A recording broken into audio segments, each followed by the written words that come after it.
Some stories don't need hundreds of pages to get under your skin. Nope. Sometimes all it takes is one single terrifying idea. Today, we're going to do an anatomy of a scare, breaking down exactly how the short horror story, The Static Mirror, takes perfectly normal, everyday things and turns them into sources of pure dread. Let's get into it.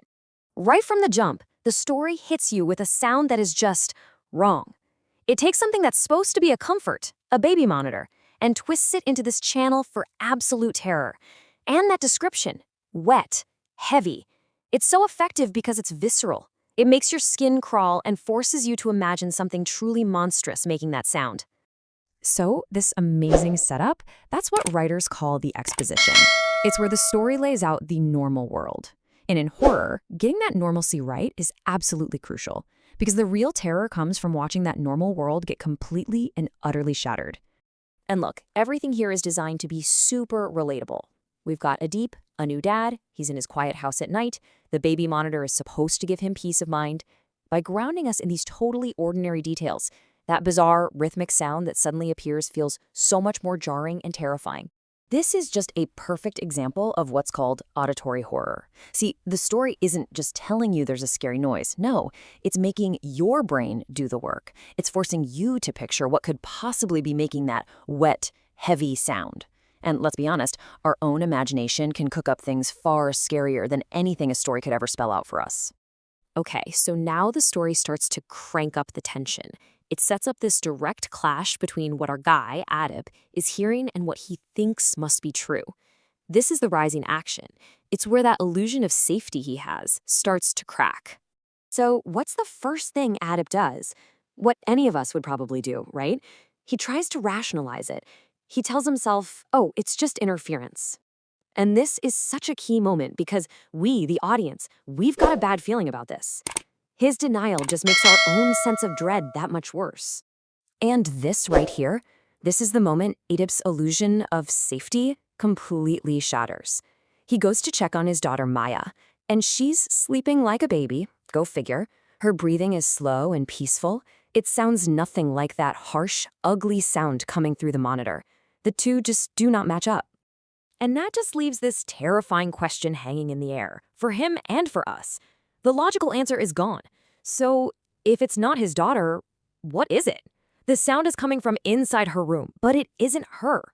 Well, this leads us to the big turning point in the story. This is where the threat goes from being something you can only hear to something you can see. The auditory horror becomes visual. So, Adip looks at the video feed. It's grainy, not great quality, but it shows what he expects. The changing table is just sitting there in the corner. Everything seems fine, which of course is the perfect setup for the heart-stopping moment that's about to come. And then this happens. The description is just so specific and so chilling. It's not just a hand. It's pale and elongated. Words that just scream, not human. And the way it moves so gently and deliberately, there's a confidence there that is just absolutely terrifying. The lens tilts. Think about that for a second. This isn't an accident. This is an intelligent, deliberate action. Whatever's in that room knows it's being watched. And now, it's taking control of the situation. So, who is it looking at? Well, it's looking right at the doorway. The camera has been moved to stare directly at the spot where Adip is hiding. In an instant, the watcher has become the watched. And that brings us right to the edge, to the climax.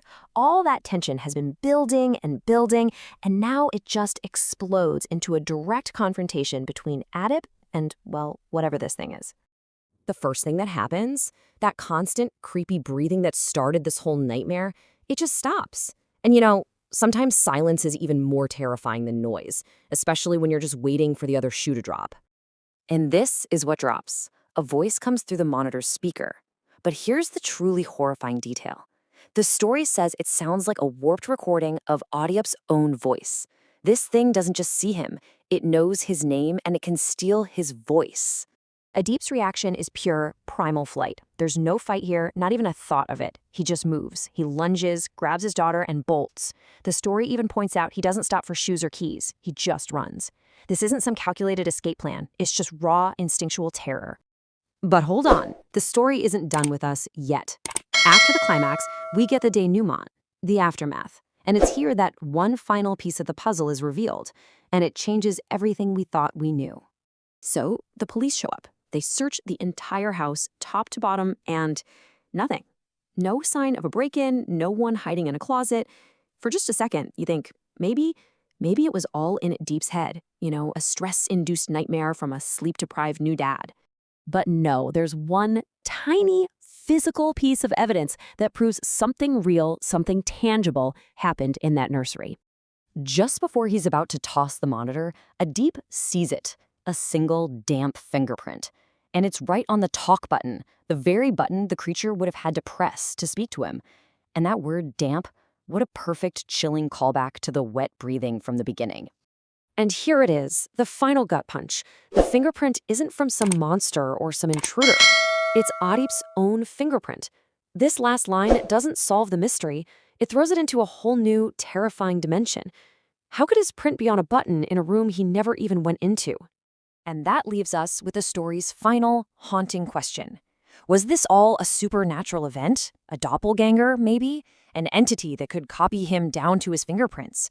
Or is this actually a psychological thriller about a man's mind breaking under pressure, somehow projecting a part of himself into that room? The story never tells you.